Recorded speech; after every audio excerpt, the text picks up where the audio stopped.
You are listening to Church Talk with Isaac. Good morning, good afternoon, good evening. Thank you for tuning in to another episode here.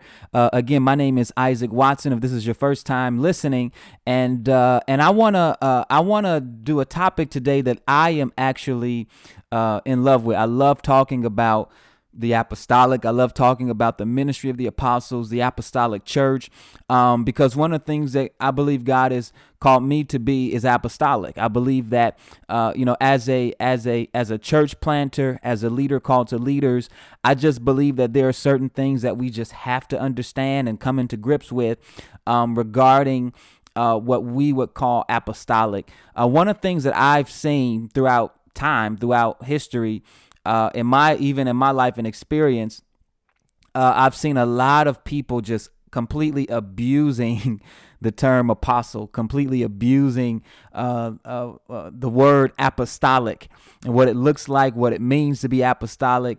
And honestly, I think that a lot of what we call apostolic honestly is not really apostolic. A lot of what we call apostolic may be charismatic at best. But there's a difference between being apostolic and being charismatic. Charismatic means that you understand the gifts. You may prophesy. You may pray for the sick. You may cast out devils, but I think that's different. And I think what makes it different is the mission. I think the mission, the mandate of the church. I believe every church should be apostolic because Jesus was. And the church that he established was, but I believe that the mandate is different. If you were to ask me what makes a church apostolic, primarily, I would probably respond and say that an apostolic church is a church that's called to release the influence of heaven upon a region and the influence of heaven upon a people. I think that's what makes the apostolic and the apostolic church different in the sense that it's not just about gathering. It's not about just coming into a building, worshiping God and going home. It's not about gathering around a sermon or around a gift. I believe that when you say you are apostolic and you are an apostolic church, your mandate, your mission is to release the agenda, to release the culture, to release the influence of heaven upon a region and upon a people.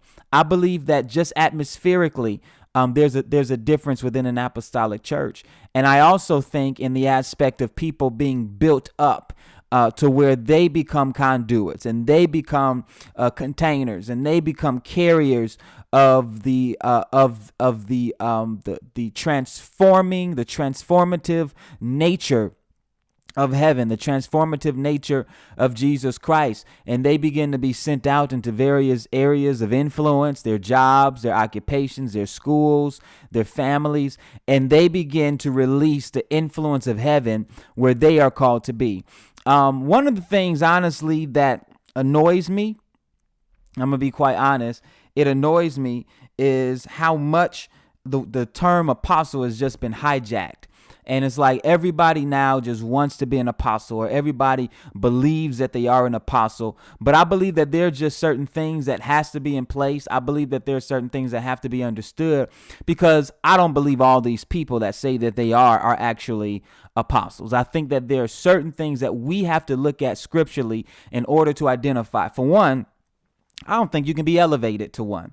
And I've seen that as a model. I've seen that as a doctrine, to where you've served so much time as a pastor, and now God is elevating you to the prestigious office of the apostle, or you function as a prophet for so long, and now you're being elevated as as an apostle. And the fact of the matter is that we don't see the model of elevation anywhere within the church. I believe that the fivefold, what we call the fivefold, the apostle, the prophet, the evangelist, the pastor, the teacher, I believe that these gifts are gifts that you cannot grow into. These are gifts that you are born as. Jeremiah said, before I was formed in my mother's womb, God said, I knew you. and I ordained you to be a prophet. I believe that you are born as such, that you are when you're born, you are given as a gift of an apostle. You are given as a gift of a prophet, pastor, teacher, evangelist. You don't become. It doesn't matter how much you study. You can never study enough to become an apostle. It doesn't matter how many church plants you plant. You can't plant enough churches to become an apostle. It doesn't matter how many books you've read or written.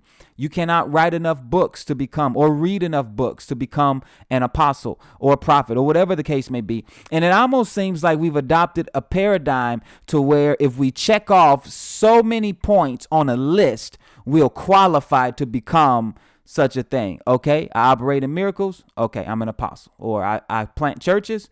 Okay, I'm an apostle. I have sons and daughters. I'm an apostle. And the fact of the matter is that you cannot check off points on a list. Otherwise, what people will begin to do, and what people have done, is intentionally try to do the things that's on the list in order to qualify themselves to become what they want to be. And quite honestly, I just don't believe that that's a model. There's fruit that needs to be examined.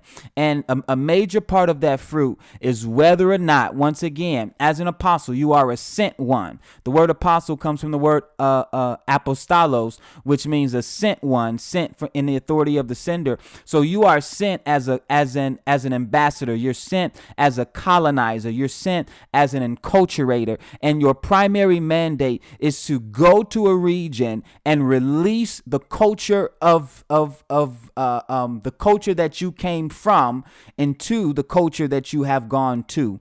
I believe that you have to become an enculturator. Like, that's one of the dominant factors that identifies someone as an apostle. An apostle is an enculturator. They are people who release the influence of the realm or world that they come from to the realm or world that they've gone to. So I want to just cover just a few things before I get off. This is not going to be as long as some of my other episodes, but I believe that apostles and apostolic churches are just not called to gather.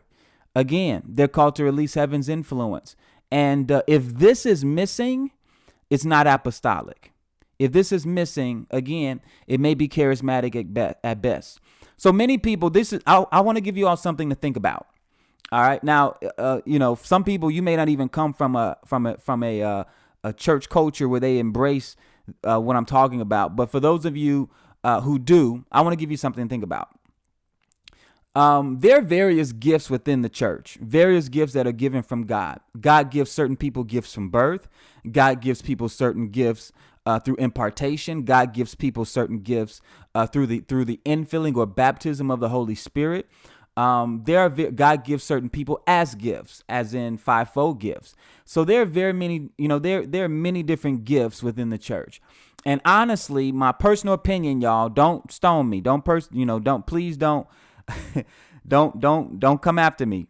But one of the things that I believe is that many people who call themselves apostles, they may just be leaders with the gift of exhortation. They may be people, Romans chapter 12, verse 8, talks about certain types of gifts. And it says that he who exhorts in exhortation, he who gives in liberality, he who leads with diligence, he who shows mercy with cheerfulness. So Romans chapter 12 gives a whole list of gifts that are given, that I believe are given from birth.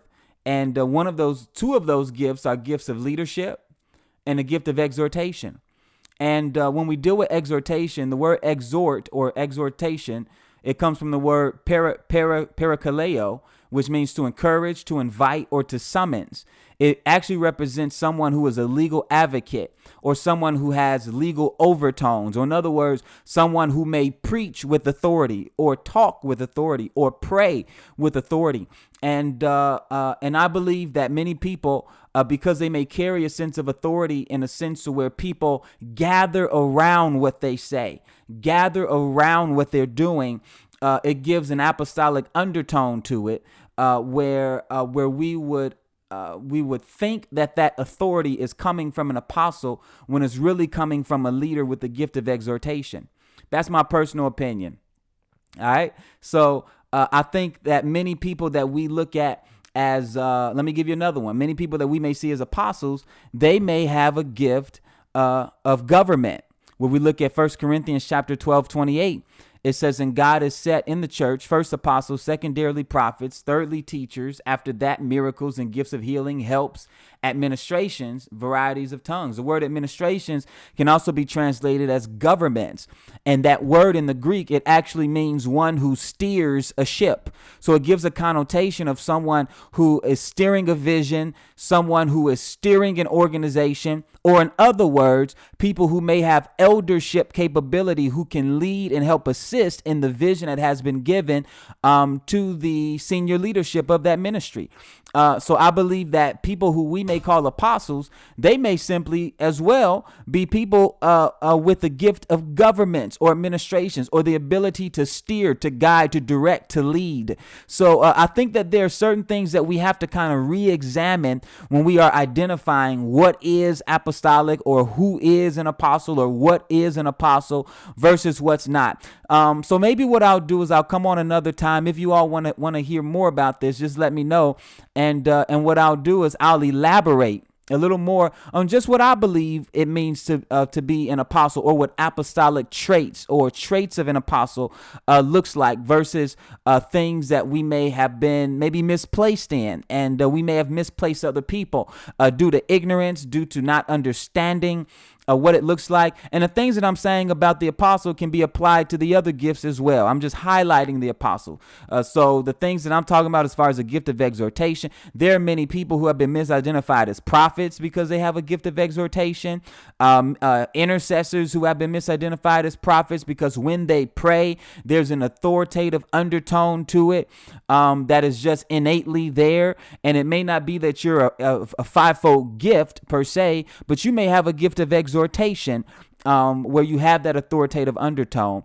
So this is just a quick episode that I wanted to get to you today. I hope you all enjoyed it. I hope this brought some insight to you as far as the apostolic is concerned. I didn't talk much on it.